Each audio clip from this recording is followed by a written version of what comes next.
Howdy everybody, Ketwolski here, checking out another hashtag Earl Grey pour up video news discussions. We have so much content to get through today, so let's go ahead and pour it up.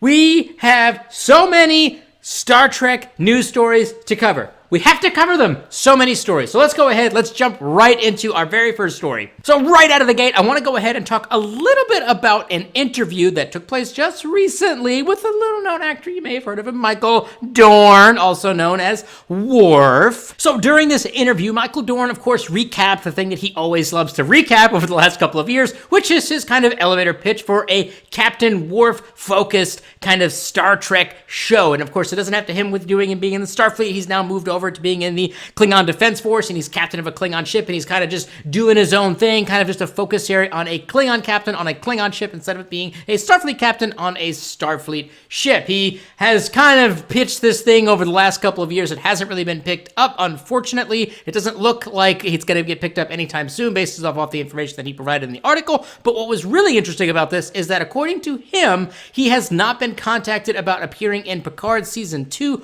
or lending his voice inside of Lower Decks Season 2, even though he was referenced quite a bit in both of those shows. Now, the actors sometimes like to play a little bit coy. He definitely was kind of trying to be as affirmative as possible with his no answer, but honestly, I don't trust any of these actors when it comes to asking these questions. Sometimes they like to kind of drop little hints for us, but oftentimes they'll simply just flat out not say anything at all, and then we'll get a really great surprise cameo later on. So if he is building up to a great surprise cameo, he's doing a great job at concealing it, and I kind of appreciate that. You know, I don't know if we really need to be constantly in the know about everything going on. I think it's fun to kind of get a little bit of a twist and an excitement when we're actually watching the shows. You know, very similar to that of when, you know, Captain William Riker showed up at the end of Picard inside the ships and all that stuff, or the Titan that showed up in general in Lower Decks. So they've done this before, and it's very possible that he's going to be doing that as well. So I'm super excited to see how that pans out. The next story I want to go ahead and talk about is a GLAAD nomination for Outstanding Drama Series, and this is, of course, for Star Trek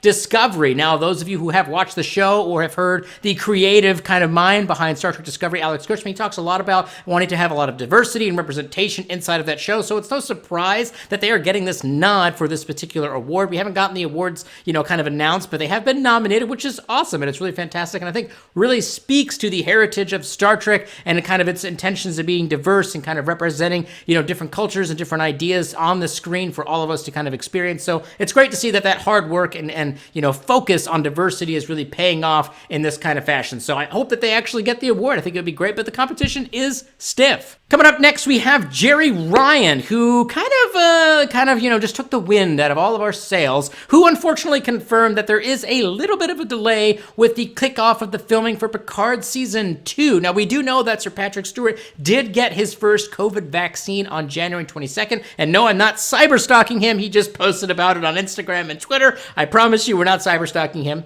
Or are we? But he did post that out, so we saw that there, and that may be kind of in relation as to why it got delayed a little bit, because remember, they're filming in California, and California is going through it right now. They are not in the same position as the studios and stages and stuff like that up in Canada, so they're really struggling to kind of get a rein on everything, so they may be waiting for Sir Patrick to get his second COVID vaccine shot before they actually start rolling on the cameras, and for all we know, that could also go for the rest of the cast and the crew. We do know that a number of the cast members of former Star Trek and current Star Trek have been posting up on Twitter and online that they have been getting their COVID vaccines. I think it's just a way to kind of showcase that it's okay to get it. You know, that, hey, that's your thing. If you don't like that, whatever. But they are doing that, so we do know that Sir Patrick is getting it, so that may kind of connect back to why the show is being delayed just a little bit, but nothing crazy. They're obviously right on the cusp of getting those films rolling and getting that show shot. That's kind of like the last one out of the gate. We already have Discovery Season 4 filming. We already got Strange New Worlds, which is supposedly about to start filming at any minute,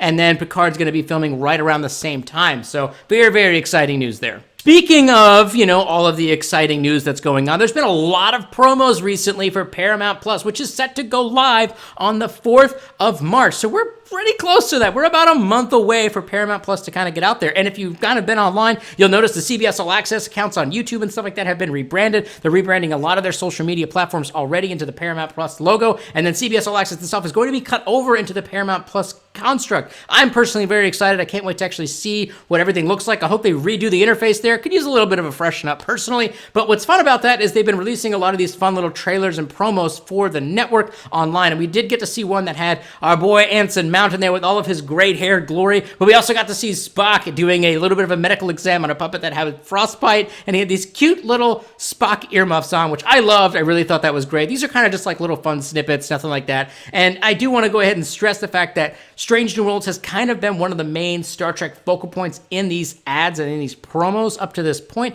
which really just kind of lends to the fact that Strange New Worlds is likely going to be on Paramount Plus. I think that's a fair assumption, and that it's going to be kind of the flagship show for that kind of launch. I don't think it's going to happen at the same time. Obviously, we're not getting Strange New Worlds on March 4th, but they're trying to tie the two things together in our minds so that you sign up for that subscription whenever Strange New Worlds comes out at the end of this year or maybe even early next year. So they obviously want to put those two things together, kind of the way that they did with Discovery.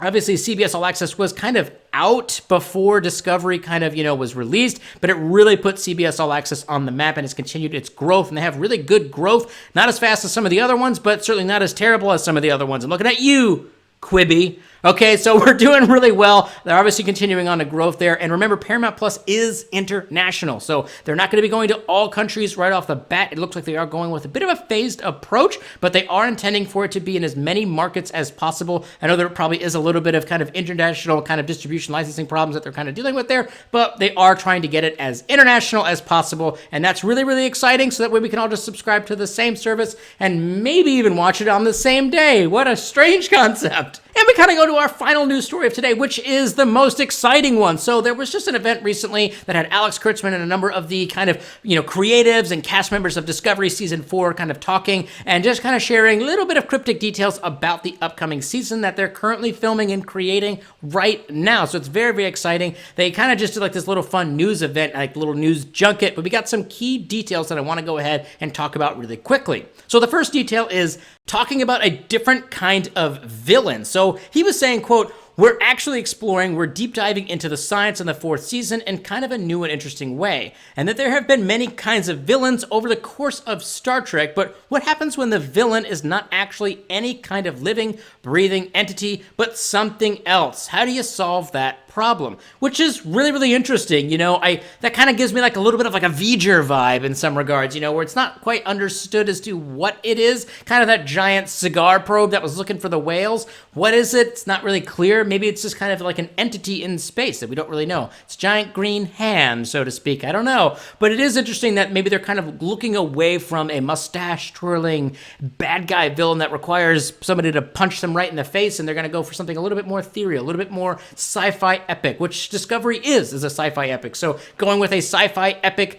villain is kind of exciting. I think that would be kind of fun, and it definitely changes things up a little bit. It reminds me a little bit also of, I hate to bring up that movie. You know what? I'm not even going to say it. Y'all know what movie I'm talking about. Cybok, which is God in Eve of the Starship. That being, yes, I'm not even going to say the name of the movie, but you guys know. It kind of reminds me a little bit of that, of like, what is this, kind of this being, this mystic being? What is that? And how do you kind of fight that? What do you do in that situation? Another construct there is living, breathing entity. I don't know. Does that count as a Q? Do Qs breathe? I feel like they don't. Maybe we're going to fight the Q. No, that's a crazy theory. We're not doing that. Additionally, he talked a little bit about what's going on with the Federation in Season 4. Now, we've had a lot of different theories out there, both on the Trek Central YouTube channel here, and then, of course, all across the internet, as to what's going on with the Federation inside of the fourth season of Discovery. But we did get a little bit of tidbit news here. So he says, quote, the Federation is coming back together, but it's not fully back together yet. And so the continued mission of bringing other worlds in and meeting the criteria and standards of what it means to be a member of the Federation, but also not to rob other cultures of their identity, is something that we'll explore, which is really, really interesting. And I'm excited to kind of see what that means. Are we going to bring in Earth, or are we going to kind of give them the hand? I don't know. I think Earth's going to be back in there, but I don't feel like they're talking about Earth. Or maybe they're talking about some other races, maybe some Klingon races, maybe actually actually want to join the Federation. We actually get to see that happen as opposed to maybe off screen or never. That would be kind of fun. Or maybe the Ferengi kind of reappear and they want to join up. You know, maybe the Cardassians are going to try to join up and be a part of that, or maybe rejoin, or whatever that's going to be. That would be a lot of fun, and I can't wait to kind of see what that actually looks like, you know, and maybe member worlds that were kind of a part of the Federation before are trying to reapply, and maybe they're not the same kind of people that they were when they used to be in there. I don't know. It's kind of interesting. Like, are they going to let the Andorians in after everything that they did with the, you know, the Emerald Chain Syndicate? I don't know, but it is kind of interesting, and I'm excited to see how that plays out. Alrighty, guys and gals and pals, that wraps up our news story for today. What a fantastic Earl Grey report. We had so much news to cover, and there's going to be so much more news heading down the pike. So be sure to subscribe to the Trek Central YouTube channel so you can stay up to date with all the latest Star Trek news, reviews, discussions, theories, live streams, all the good stuff. And while you're down there, throw up a comment down below of what you thought about some of these news stories that we talked about today. I cannot wait to hear all of y'all's opinions on it, so get that stuff up down below, and we'll go ahead and get that conversation started.